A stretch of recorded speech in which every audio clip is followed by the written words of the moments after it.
Olá, bem-vindos a mais uma aula de mecânica dos sólidos. Nesta aula, vamos resolver esse exercício de estática de partículas, ou pontos materiais, como está representado aqui nessa figura. Eu deixei esse exercício indicado numa aula anterior, que eu vou deixar linkado aí na descrição do vídeo e também nos cards aí em cima. Então agora nós vamos resolver passo a passo esse exercício aplicando o conceito de estática de partículas. Então temos aqui uma massa pendurada nesse ponto D, um caixote ou alguma outra caixa do tipo aqui, que tem uma massa de 200 kg. Está pendurada aqui, no ponto A tem uma arruela aqui, ou um pino, onde eu tenho um outro cabo que me liga essa mão aqui no ponto B, e eu tenho esse outro pedaço de corda aqui entre os pontos A e C, formando um ângulo θ com a horizontal de 30 graus, como está indicado aqui. Todos esses pontos aqui são considerados pinos. Nesses três cabos aqui, o objetivo é achar a força nos cabos AC e nos cabos BC. Então, estamos desprezando também a massa dos cabos aqui, as massas dos outros componentes, e assumindo que os cabos estão totalmente esticados e são rígidos. Então, eu sei que existe uma aceleração da gravidade local aqui de 9,81 metros por segundo ao quadrado, e essa aceleração da gravidade vai transformar essa massa aqui num peso devido à atração gravitacional. Então agora, qual que é o passo para resolver esse problema? Então eu posso assumir, pelas dimensões do problema, eu estou interessado em entender o que acontece nas forças que estão chegando ou saindo do ponto A. Eu não estou preocupado com as dimensões da minha estrutura aqui do meu sistema, então eu posso considerar o ponto A como sendo uma partícula.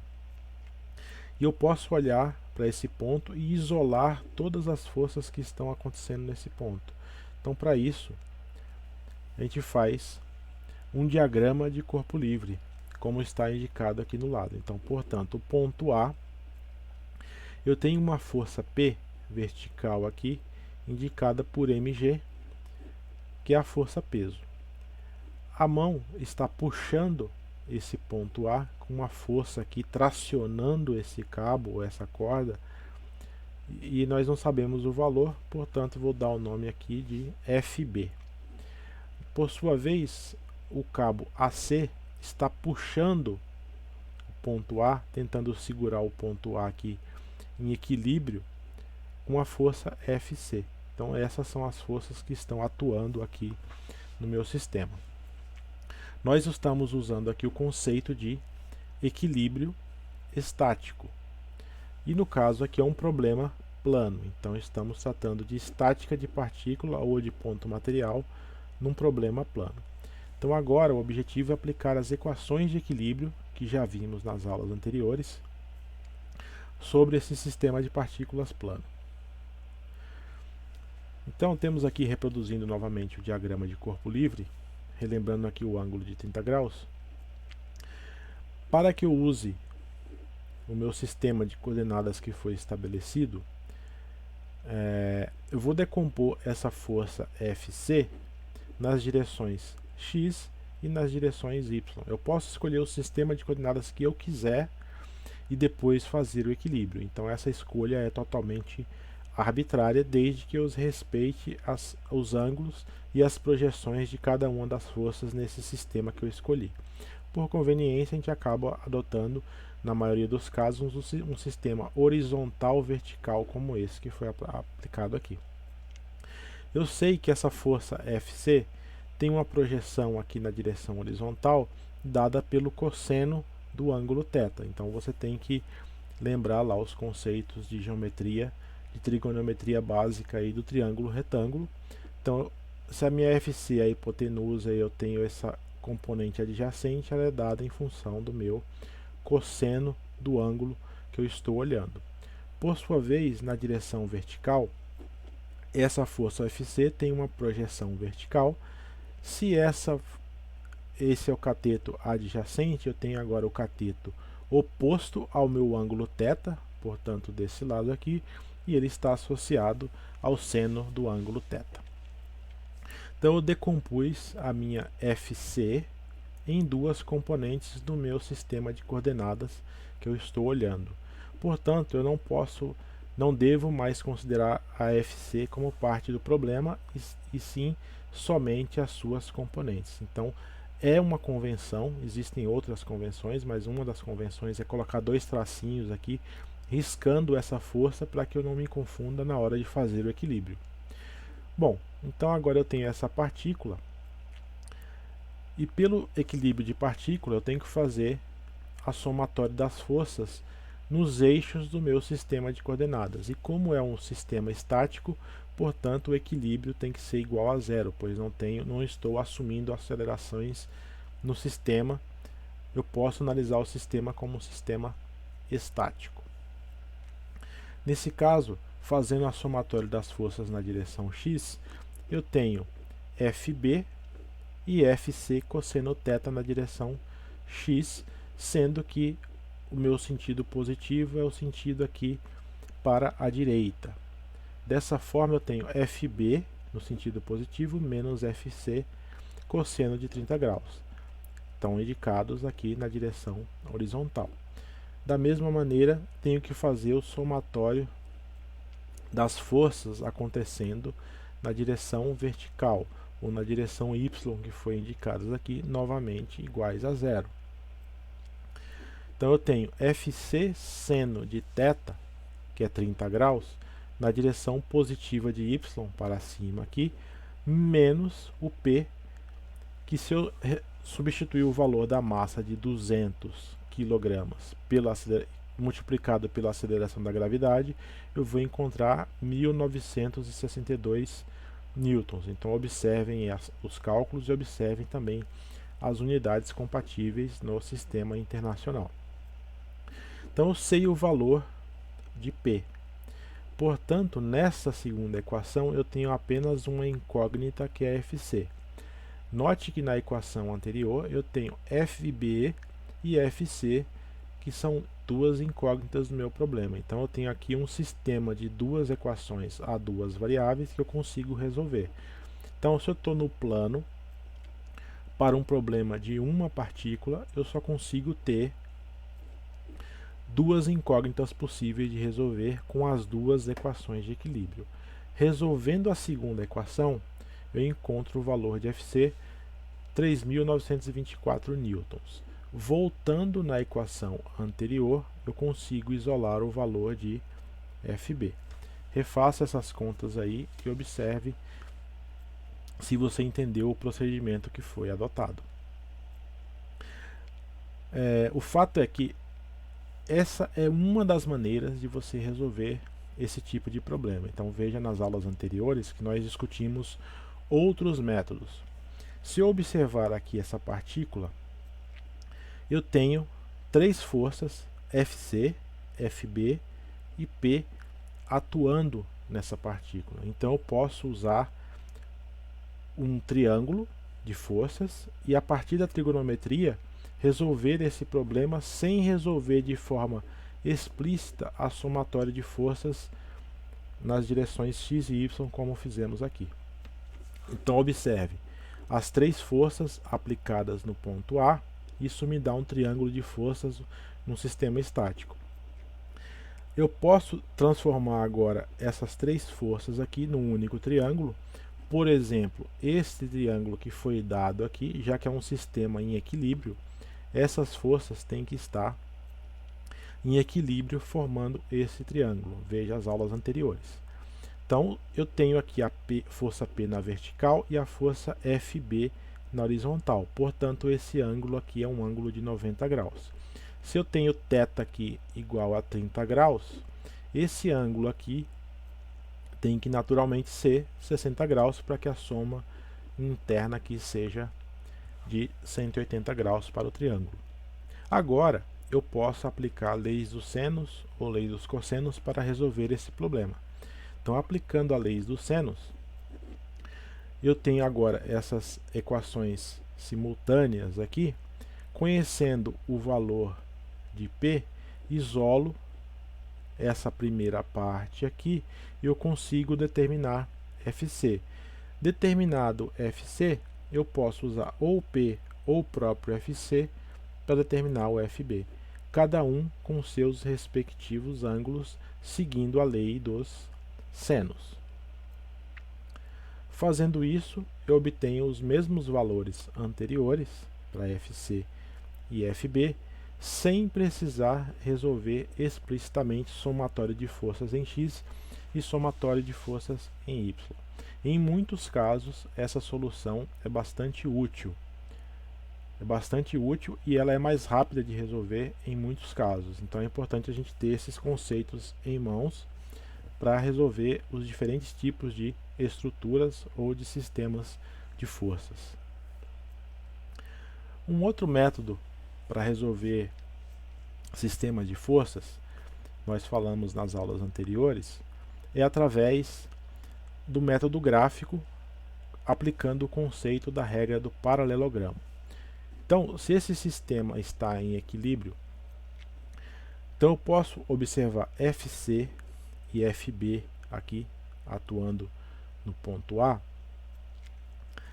Observe o seguinte, eu posso traçar uma linha paralela ao meu FB, aqui, a partir do ponto de FC, por exemplo. E eu posso traçar uma outra linha paralela a FC, concorrente aqui no extremo do vetor FB. Nesse caso, agora eu formei um paralelogramo aqui, que eu vou deixar em destaque.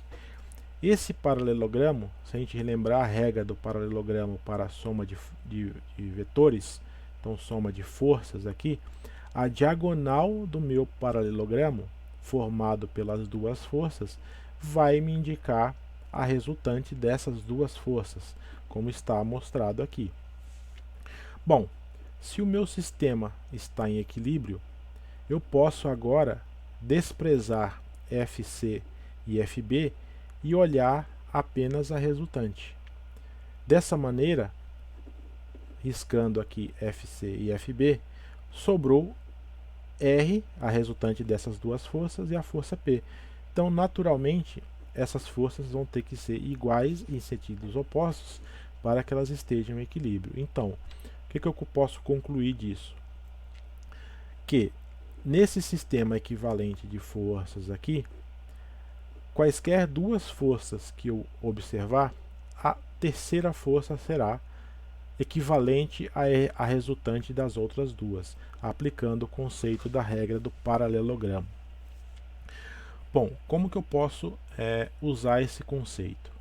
Uma das maneiras de usar esse conceito é usando o método gráfico. Então, por isso que eu coloquei esse fundo quadriculado aqui para me remeter a um papel quadriculado. Vamos ver no próximo slide. Então, eu tenho aqui o meu papel quadriculado e eu vou desenhar a força P. Eu sei que ela é uma força vertical.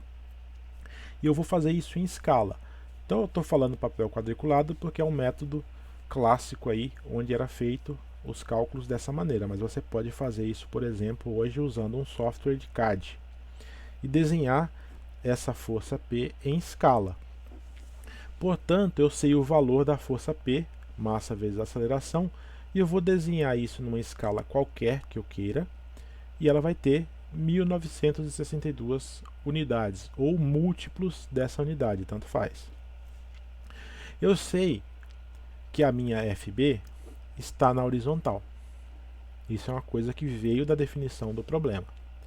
Eu também sei que a linha de ação de FC está passando aqui, concorrente à linha de FB, cruzando aqui no extremo da força P, com um ângulo aqui de 30 graus. Isso é geometria do problema.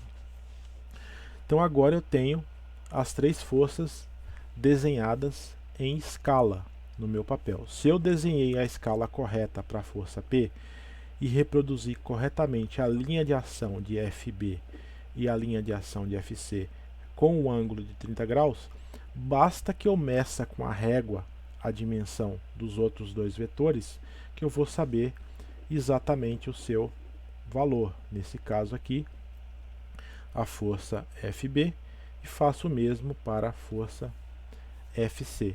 Então, portanto, esse é o método gráfico. Então, antigamente se fazia isso no papel para evitar o uso de calculadoras ou para fazer cálculos mais rápidos para o somatório de forças. Existem inclusive métodos para cálculo de estruturas baseados em métodos gráficos, por exemplo, aí o método das cremonas, que eu vou citar rapidamente quando estivermos falando aí de cálculos de treliças em aulas futuras, tá? Então é uma ferramenta importante, apesar de ser uma ferramenta considerada hoje quase em desuso, para muitos exercícios de livro ou de prova, exercícios relacionados à estática ou mesmo dinâmica, esses métodos gráficos ajudam e muito a resolver algumas incógnitas do problema que aparentemente não faltam equações para serem resolvidas. Então, conhecer esses métodos gráficos ajuda muito e nós vamos usar essas ferramentas em exercícios futuros. Então, guarde esses conceitos porque eles são importantes, tá? Agora que nós resolvemos esse exercício de 3 maneiras, então resolvemos pela somatória de forças em x e em y, resolvemos pela lei dos senos e resolvemos pelo método gráfico, eu vou deixar esse exercício proposto agora com uma outra configuração muito similar a esse que nós resolvemos agora. Então eu tenho um peso aqui, uma massa de 60 kg no ponto D, ligado por uma corda vertical no ponto B de bola, saindo 2 outras cordas ou 2 outros cabos para o ponto A e para o ponto C. Os ângulos estão indicados, então tem 45 graus aqui na minha direita, e tem esse triângulo aqui 3, 4, 5, que é uma outra maneira também de representar o ângulo dessa corda AB. E o objetivo é calcular as forças no cabo AB e no cabo BC. Então essa é a proposta do exercício. Não vou resolver aqui, mas eu vou deixar a resposta para você indicada aqui.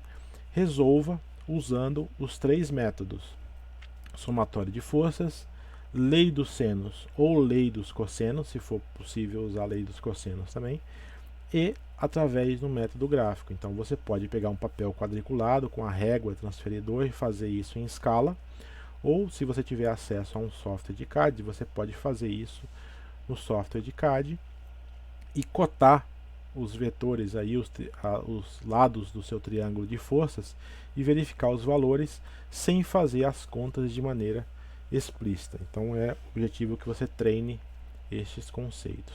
Então esse era o objetivo da aula. A bibliografia que eu estou usando, que eu tirei para fazer esse exercício, é o livro de estática do Hibbeler, e esse conteúdo está nos capítulos 2 e 3. Tem também no livro de estática e mecânica dos materiais, no capítulo 2, exemplos muito parecidos aí. Há outros livros nessa área, mas basicamente esses dois, Beer-Johnson e Hibbeler, são considerados aí os mais clássicos, os mais usados aí nas universidades e escolas técnicas brasileiras. Então, procure esses materiais ou algum outro livro equivalente, estude esses conceitos para que você possa avançar no curso aí de mecânica dos sólidos. Obrigado pela atenção, boas aulas e até a próxima.